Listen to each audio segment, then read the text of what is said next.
All right, so we are going to talk a little bit about ink and printing your matrix.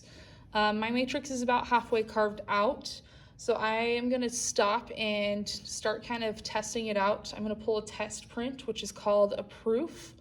So to first talk about printing, we need to talk about ink. In class, we are going to be using what's called Akua inks. They're actually soy-based, so they do clean up with soap and water, but they act a little bit more like oil paints or oil inks. So they stay tacky a little bit longer, and they're a little bit smoother to roll out. If you are printing at home, you are using completely water-soluble ink. This is really easy to clean up. It cleans up with just water, but it does dry a little bit faster. So you kind of have to work quicker and the ink won't stay as smooth for quite as long. So I'm going to show you with both.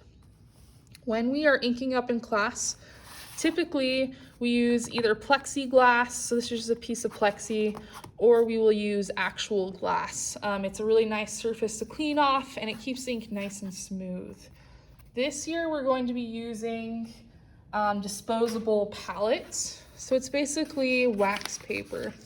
So if you're printing at home, you can print on wax paper and just kind of tape it to your table.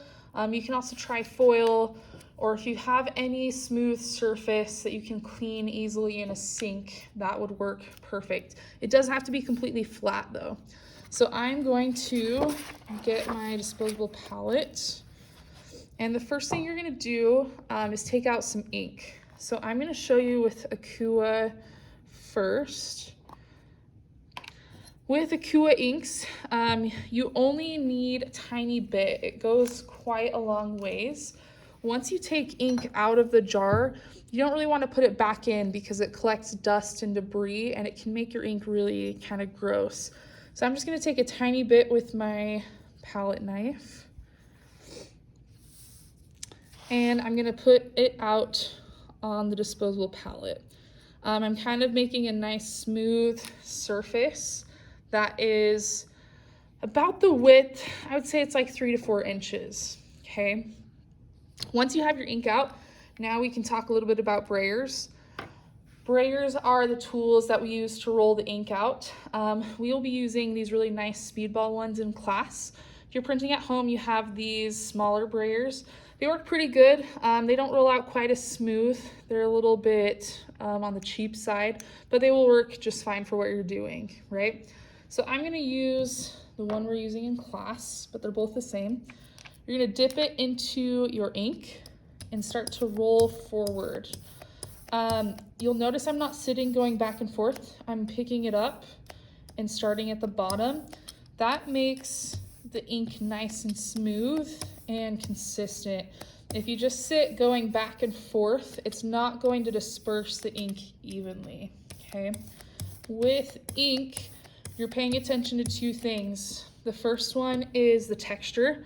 If you can look, it kind of looks like leather. It's a little bit pebbly. It's not too smooth. If it's too smooth, you don't have enough ink on there and it's gonna print kind of a spotty image. If you have too much ink, I probably won't be able to get too much on this, but it creates a really kind of sticky texture. You can kind of see streaks in the ink. That's too much, and it will start to fill in the tiny details on your matrix. Okay, so you want an in-between. The second thing you're listening to is the sound.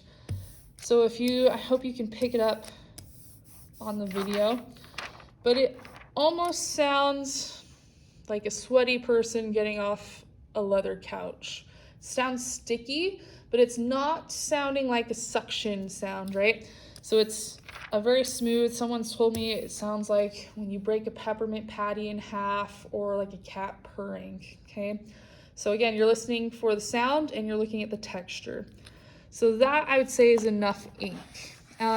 When you roll it out, you kind of want to keep it contained to a square that's at about the size of your brayer. You don't need to cover the whole thing. It just makes a mess and it wastes ink. So you only need about a 4-inch square, okay? So let's roll up my pizza matrix with this ink. You can tell the side that I haven't carved yet, solid black. And it rolls on pretty smooth. For something this small, you don't need a ton of ink. I don't really have to re-dip it because it covered it. If I hold up my matrix, you'll see that similar texture, kind of pebbly and nice and even. You'll be able to tell if you missed a spot. So you do want to kind of look at it and make sure the ink is covering the entire thing. You also will notice that if you have too much ink, all of your small lines will start to fill in with ink. So it'll just be kind of sloppy and you'll lose that detail. All right, so this time I'm going to be using the brayer you will have at home, as well as the ink that you guys have in your kit. This doesn't seem like a ton of ink, but it's actually quite a bit. I probably even used too much out here, especially if you're doing a tiny print like this guy. You don't need a ton of ink, right? So I'm just gonna dip a tiny bit in, and it's the exact same. So I'm gonna just start rolling it out. Like I said, this ink dries a lot faster than the Akua ink. It also has a little bit of a different texture. It's not quite as smooth or glossy, but the same rules apply, right? You're looking for that pebbly texture and you're listening for that sound, okay? So I'm going to roll this up with some ink.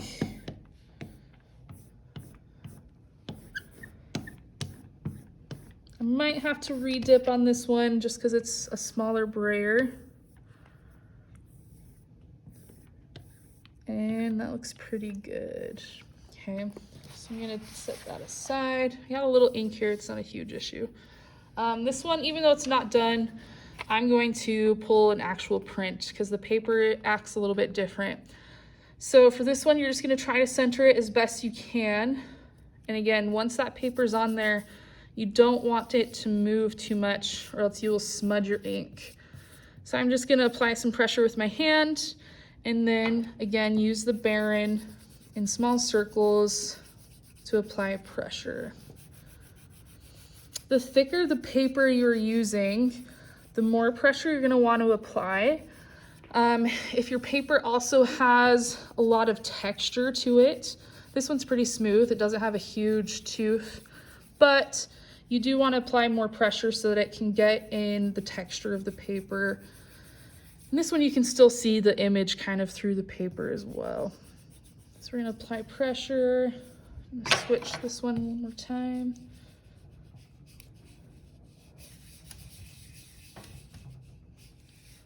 All right, I'm gonna peel back a corner and it looks good. So I'm gonna take it off. Okay. You'll notice this paper picks up a little bit more of the ink and it actually looks like a pretty solid print, okay? So the ink dries pretty quick when you're using the water soluble, so let it sit out 10 minutes and it should be good to go. All right, the last thing I want to talk about is cleanup.